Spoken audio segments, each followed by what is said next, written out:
Everyone. So let's get started today. I want to introduce, we have an amazing guest. Please help me welcome Ashley Brundage, President and CEO of Empowering Differences. Thank you so much for being with us today. Oh my goodness, I'm so honored to be here and joining you all in this together mission to have social purpose for all of the work involved for people in the world. So I can't imagine a better place to be. So awesome. Thank you for being with us. So let's get started. So tell us your story.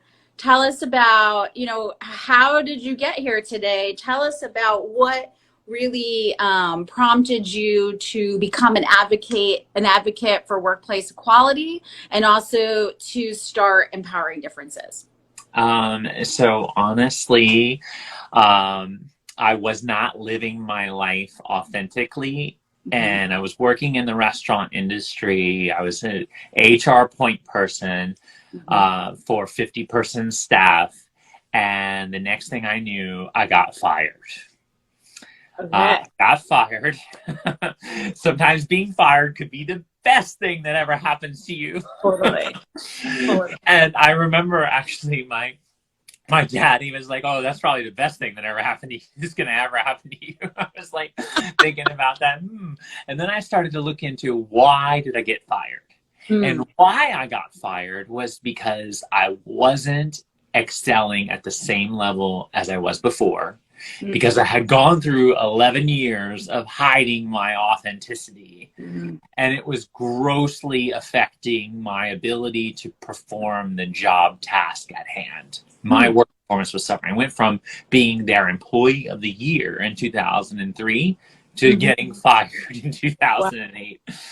And this whole construct of how you navigate with empowerment started to become part of the research that I was doing, because I needed to figure out how to overcome the things that I was navigating through, because I also was a victim of the 2008 housing crisis and I had my house taken from me. Oh my, okay, double whammy. Right. So in that moment, I'm thinking, well, okay, so we don't have a job. We have trying to find a place to live, we're literally squatting in houses because there were lots of empty houses in that time frame. I don't know if people knew that. So if you were homeless, you could kind of occupy other homes that were empty. And I said, you know what? I'm going to get a new career and I'm going to see how that goes. And very quickly on, I realized that while looking for employment, I was going to have to, if I wanted to have any shot, I felt that I needed to hide again and not tell people about the fact that I'm a transgender woman. And while at the time I was still living and presenting to the world as male, but kind of back and forth in essence. So like maybe one weekend a month, or I would have a girls' night with friends and casino night. And that was the chance to just be me. And then I realized that those jobs that were out there were so few and far between that I was going to have to start at the bottom anyways. And it hit me like a ton of bricks. It hit me that if I was going to work at the bottom, then I was going to just be living one life from this point forward. So that was the moment that I said, you know what, I'm going to start going to job interviews as me, and I'm going to weed out all the potential employers that don't want me right in the first moment. And that was when I started facing harassment and discrimination to go with my side of homelessness. I had a door slammed in my face from a potential employer. I got the cops called on me. I got a trespass warrant issued from a job interview. That's insane. Yeah. And so then I said, wow. I went home that night and I said, how to overcome obstacles. I literally typed that in on the computer, and it said that the computer said, I found an article that was like, well, you need more empowerment. Okay.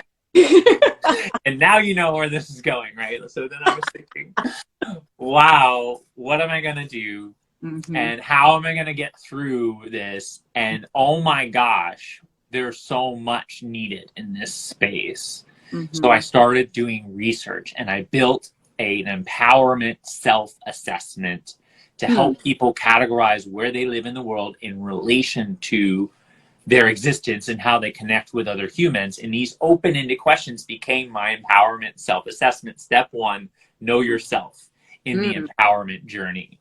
Mm-hmm. So anyone can go right on my website, empoweringdifferences.com, and you can download the self-assessment for free, because I don't ever want there to be a barrier to accessing resources to start your empowerment mission. Mm. So the mission started.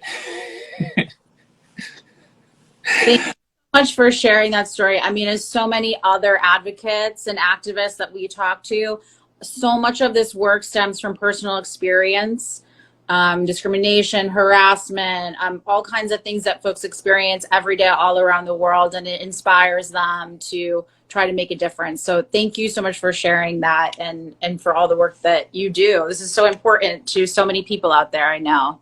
Yeah. Can you talk about, I mean, we're in the middle of this, you know, huge conversation about the future of work and the return to work and all of these things that everybody's feeling kind of post-COVID, and feelings that are coming up about going back to the office and what that can feel like, or that experience what might be like for a lot of people.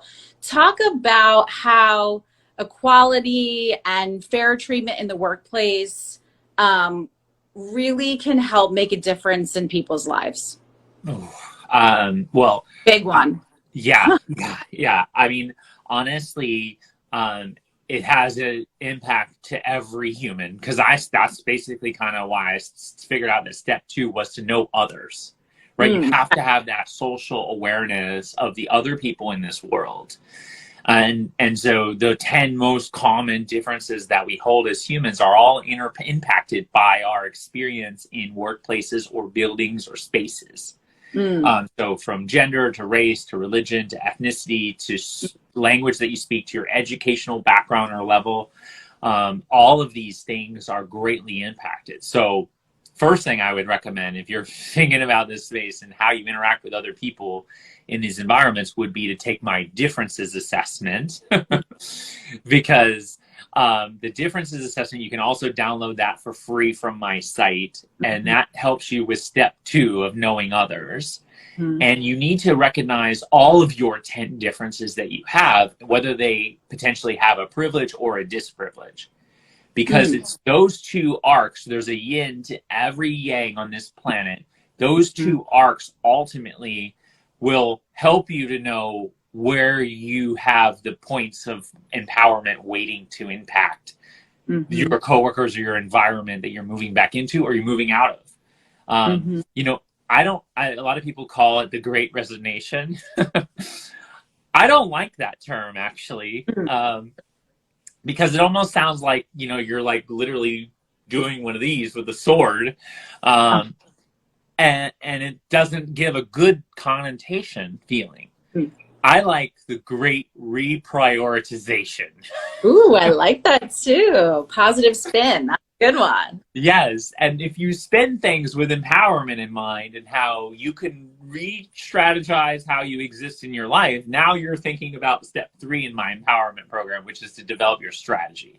So as you're moving in this space, each of your 10 differences that you hold impact you in spaces, workplace, home, returning to work, whatever it is, each one is impacted. So the languages that you speak, the educational background you have, each one, you have to have the strategy to know whether you have a privilege or disprivilege, and how you use it to impact others is all in the vein of empowerment. So it sounds like you have a framework and, you know, series of assessments that you've built out. Are these do you work with HR teams? Do you work with, like, is it employee learning and development? Are these for just individuals out there who are kind of looking for more information on this? Yeah, both. So my website is set up for B2C. So any individual can go right on my site and engage with my platform and learn about the empowerment steps and how to use the resources that I created to help them in their journey. But most of the time that I'm focusing on groups of people at corporations. Mm-hmm. On my site, there is an asynchronous learning platform. You can join the cohort that's always operating through my platform. And but yes, the learning and development team, and I license my content for corporations to have on their internal LMS, the learning management system. I work with a lot of employee resource groups. Is probably the biggest way that I partner with organizations, and building a discussion with them around this work to make sure that they're navigating all of our differences. I don't know about you, but have you ever been pigeonholed for one of your differences? Someone was like, "Oh yeah, you're a really great businesswoman."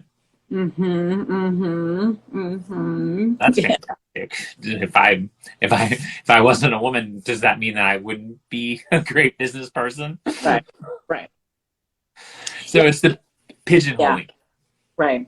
Right. It's such a great example because I think, maybe, I don't know, maybe like 5 to 10 years ago, that was sort of like the trend to, specifically with that example around gender, thinking about like the lean-ins of the world and the girl boss of the world and stuff. And now I think we're really seeing folks being like, wait, why is it like a female CEO? It's just a CEO. Like, what does that mean? And why are we defining it by those terms? So it's such a great point that you bring up.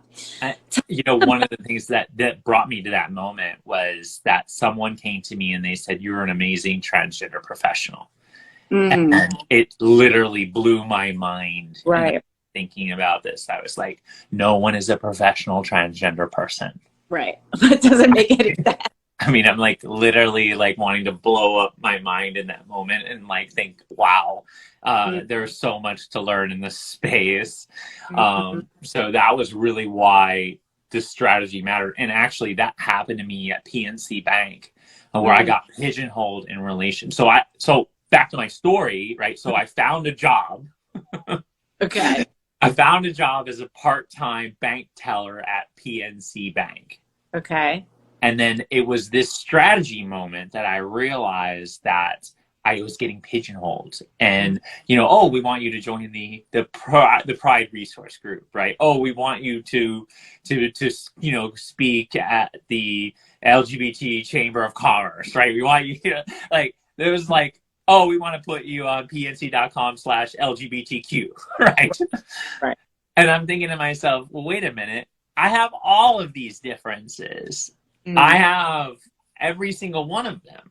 And how I use them all should be valued and should be important. And maybe I'm not doing enough to position this. So I was more aggressive in how I was positioning the empowerment for all differences. And that actually, along with the leadership actions that I chose to do, is what led me to become the national vice president of DE&I at PNC in 4.5 years. Wow. Yeah. So wow. That's like going up the corporate ladder real fast. Right? Yeah. Tell us about your book. So named Empowering Differences. Tell us all about it. Where can we find it? What are, what is the thesis or all the different aspects of it? Yeah. So my book, Empowering Differences, is like, boom, there we go. Product placement. Boom. Yeah. Yes, you can find it anywhere that you buy books at. So anywhere in the world. If you just type in Empowering Differences, it'll come up.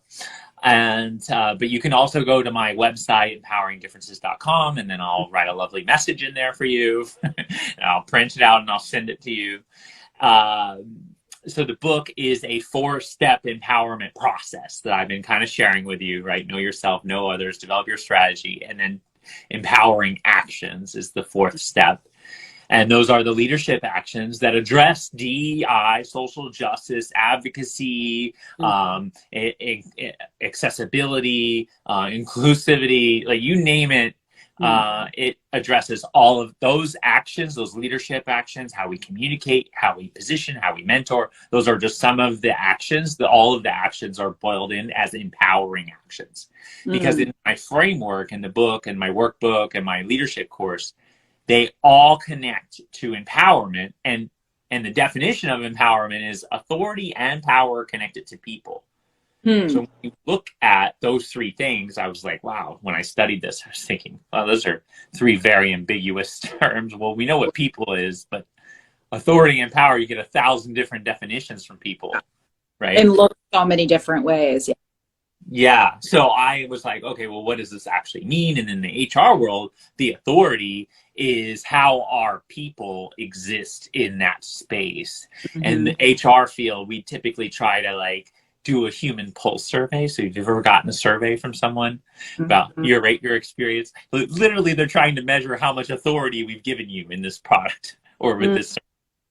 You know, and then there are things that happen in the world, like Roe v. Wade being overturned is like authority limiting for a lot of the people who might be tuning into this session, right? And so everything that happens in the world either raises authority or it lowers authority. And that's your ability to exist. Like it's like chipping at a glass ceiling. Those are all authority-driven items that, you know, representation, seeing yourself in marketing and advertising campaigns, all of that. And then the power part over here is all of the things that are super easy to track and measure. It's how much money did you make? How much clients did you bring? What was the ROI on all of that? How much time did you spend? What was the paycheck increase?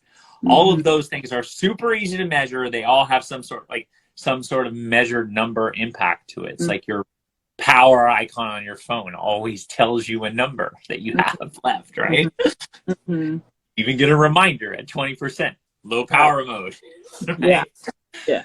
So it's always measured. It's always tracked. Those are super easy. And the authority part, not so easy. So if you know what an action is that you do that impacts another human, the people, you can identify what is the authority being driven from it, what is the power being driven from it, and how does it act, who is it impacting? And that is the app of empowerment that anyone can do in any situation with anything that you're navigating through. That's such a like clear way to really break that down. Tell us about, I mean, there's so many people out there who are experiencing so many different things. What advice could you share with someone who is struggling in their workplace? You know, what would you tell them out there? Well, I would say definitely you're not alone. Because many people have so many different struggles. I think you need to pair with someone else who is different than you, but is also potentially struggling. Because we are so much stronger when we pair together. It's literally what's happening in the politics space right now. You know, I try to maintain political neutrality and be apolitical. Empowerment is apolitical because it's important to everybody on this planet. You know, if you go to Jeff Bezos, he's going to be like, hey, yeah, I want more empowerment, right? I want to go back to space, right? But then you could go to literally anybody else, and they're going to be like, yeah, I'll take that. I'll take that. I think that you have to find someone else to kind of pair your social issues together, because on an island, when you're on your own and you're navigating one social issue and that's all you're doing, someone could just walk right by you. But when we're side by side and we're in lockstep and we're paired together, so racial equality and trans equality and women's rights and you name it, and the moment that we're there together, we have a fence. So I would find that person in your workplace and find a way to build a relationship with them and learn about them and then pair with them. That's great advice. Tell us about companies. Like, why is this so, I'm trying to figure out how to say this. Like, if companies who don't prioritize this, why should this really be something that they invest, you know, not just a frivolous action towards, but actually meaningful work in this space? When you say this, are you saying like empowerment, or are you saying DEI? I was like, help me understand. Yeah, Look more on the question. I'm I sorry. just more broadly thinking about like equality in the workplace. Okay. Yeah. I mean, like, I think, well, I mean, look at the statistics. I mean, if we're talking just about America, the statistics are going to tell you that, like, the browning of America, the graying of America, I mean, everything is going to tell you that the demographic shift is happening over the next 15 years if you're not growing in the way in which your organization is thinking around, aka diversity. There's that word. Or I like to say differences, Okay. then you're going to be left behind. I mean, your recruiting pool is only getting smaller. So if you're so used to recruiting and being a part of people who look like you or talk like you or act like you, how are you going to reach the rest of the world? Mm-hmm. So it's a business imperative because you want to still have a business, don't you? Uh-huh. So, Business, right? To keep it going. I mean, what did we call DEI 70 years ago, before the civil rights era? It was just leadership then. Right, right. You know that, because the white cishet straight males would all be in a room, Mm. and because they were the only ones in the room, Mm-hmm. and they would talk about all the ways that they would grow their companies together, and if that meant learning about the Black community or learning about women or whatever, they would do it. Right, And it would just be a leadership. They would bring a leadership expert who would talk about the right, demographics. right. And that would literally be what would happen. And Mm. then we started moving in society. And it's interesting, really, that the civil rights era, while it had a major impact, it also had a ramification impact as well, in relation to the fact that now we started segregating topics. Hmm. You can't talk about those kinds of things in that room now anymore. So then it was like, oh, well, we can only do that if we have somebody from that community talk about it. And now it's like, oh boy. Mm-hmm. And that's literally led to where we are today, where things are like bubbling up to the point of people wanting to like riot and stuff again. Mm-hmm. Yeah. At least that's what I think. Yeah, I know. I think we have seen in the past few years a new civil rights movement, you know. Yeah. Um, Tell us about what we know you have an event coming up in November, Voyage of Empowerment. Tell us all about that. Yes. So I'm hosting an empowerment cruise conference Uh-huh. called Awesome. Voyage. I know, right? Like, my little meeting, my meeting planner, Holly Strout, who's like so amazing. I just love her to pieces. She was like, you need to have an empowerment conference. She was like whispering in my ear, and I said, "Oh, okay, yeah." And then she was like, "Well, where do you want to have it?" And I was like, "Oh, I don't know." And she said, "Have you ever thought about having it on a cruise ship?" I was like, "I don't know that I can afford that." And she said, "Well, right now you probably can, because no one's booking conferences on a cruise ship." And of course, this was like during like still the remnants of COVID, and I know that COVID is not gone yet, but it was much worse at that point. And I said, "Oh, so I'm kind of like gambling, and I'm like rolling the dice at the craps table here, hoping that I don't hit the 7." And so I said, okay, let's do it. And because they made it so financially attractive and kind of backloading a lot of the cost. Right. So I signed the deal and I called it the Voyage of Empowerment, presented by Alternative Wealth Partners. And I sold the presenting sponsorship, and now I have companies involved, and they're sending ERG members, and I have more than a dozen world-class speakers who are going to be joining on this ship. All Mm-hmm. sharing. It's like rising tides lifts all boats. Basically, there's like 5 double entendres in this. What industry was impacted the most from COVID for travel and tourism? Uh-huh. The cruise line industry. What industry employs the most marginalized people from the most marginalized countries in the world? The cruise line industry. How can I, as a business owner, employ and partner with organizations and people? So literally, I give an opportunity now for more than a dozen other speakers to be amplified, Mm-hmm. hence empowerment of people. And then it's Trans Awareness Week. Oh, So now you have an opportunity to duly empower a trans entrepreneur as well. It's like all these things coming into once. It's pretty exciting. that's amazing. Tell everybody where they can find more information or purchase tickets to the Voyage of Empowerment. Buy your Yes, there are I think there's 14 cabins left okay, get them while they're hot. on the Voyage of Empowerment. It's a can't miss conference. In fact, Howard Ross, who's the original founder of Everyday Bias, he wrote the first book on unconscious bias a bunch of years ago.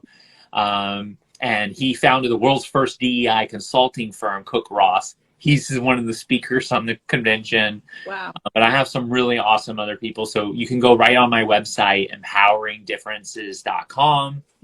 And then that's your one-stop shop for all things related to empowerment. You'll see on the homepage, there's a picture of a boat, and you just click the little button that says book here. Okay. And you, if you're watching on the stream, you can use coupon code VOE200, and you'll save $200 off your booking, which I'm sure is fun. Yeah. So who doesn't want to save money? Well, yeah, it's going to be really, really fun. And actually, to tell you the truth, there's one more thing that I left out, because, you know, you have empowerment in mind. So you're doing an empowerment conference on the ship. You're going to hear from all the speakers, but we're also going to do an empowerment excursion, and we're going to give empowered treasure resources back to a school in Cozumel, Mexico as well. And so that whole platform is inclusive. So your drinking package, whether that be the whichever variety you choose, the internet package, because you need internet to be able to be connected in this world. All of those things are part of the cruise booking package. So you're not going to get, you know, taxes, port fees, tips, gratuities. You're not going to get nickel and dimed on the back end by somebody, because that's not empowering. And you'll have a balcony too on the ship. So you definitely want to take part. amazing. I thought of it all. Amazing. Amazing. Your story is honestly so inspiring. Thank you so much for being with us. Thank you for sharing all of this with our audience, and just thank you for all of the work that you do. I'm sure there's so many people out there who are, you know, really need this. So just really appreciate everything you do. Yeah, my pleasure. Oh my goodness. And I'm so honored to volunteer for the Anthem Awards and help judge or participate, or however it is that you all need me. I'm super thrilled, and I love your platform. So it's so perfect. It's like a perfect partnership. Thank you for being a part of our community.